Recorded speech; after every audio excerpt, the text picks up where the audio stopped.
Assalamu alaikum. In the previous video we have discussed about the register with parallel load. Let's see an example of this register with parallel load. Suppose we have to get the input as 1 1 0 0, and this, as we know that one flip-flop will get only one single bit, then we denote this as I1 input, this as I2 input, this as I3 and I4. So we will give each flip-flops these inputs as one single input. Let's see how it works. Suppose we have to give the input I2 equals to 1, as I1 we have already discussed in our previous video. So let's see about I2. Here we have to as there are two conditions. One is we want to load new data or we want to hold our previous data. Let's see first case. At this time we want to load new data. So we gave I2 input as 1, and why we want to get output as this new data means output is also be 1. Let's see, as we want to access the new data, then our load will be 1. So this load will be work as 1, and as here we used a NOT gate, so here we will got 0, and in this line we will get 1.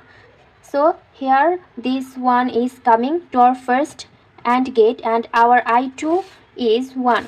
So I2 is also 1 and this is also 1. So our output from this first AND gate is 1.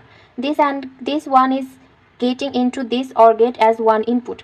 Let's see the second AND gate. Here suppose we will get anything as our output, suppose star, and this will get into here, and from this line we will get another input as 0. And for the AND gate, if one input is 0, then our output will be 0. We have already known these operations.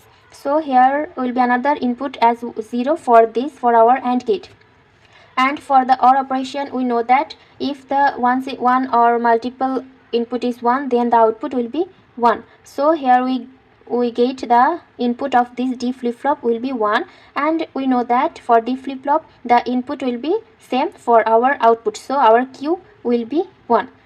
This proves that we store our new data, means we gave input as 1 and we got output as also 1, so we store or access our new data. Now let's check our second condition, means we want to hold our previous data. Suppose our previous data for the second flip-flop was 1, and now we want to hold this 1 for our second flip-flop output. And for the second time we will give the input for those 4 flip-flops as this 1 0 1 0. And in the case of I2, here now the input is 0, means I2 will be 0. Let's see the operations. So as we want to hold our previous data, so we will have to use the load as 0, means load is not active in the low condition. So here we have used a NOT gate, and then we'll got here as 1, and the load will be 0. For our first AND gate, so here comes one input as 0, and our I2, now our I2 is also 0. So the output of this first AND gate will be 0, and this 0 is the one input of this OR gate. And for this AND gate, suppose here also our output is a star, and here also comes this star, as we don't know the output. Then, or suppose this is our previous value, then we will consider this as 1 or star. Then from this line we will also got a input as 1.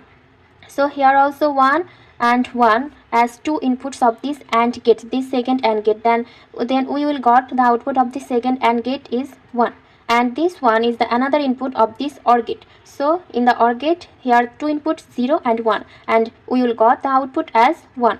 Then this one will be go through these flip-flops as input, and here we'll get our output as 1, because our input is 1, output will be also 1, means we gave the input I2 equals to 0, but here we got our output equals to 1, means it holds our this previous value. It doesn't change with the current input values because of these load operations. This is how this load helps us to access new data or our previous data. This is how we can control our register.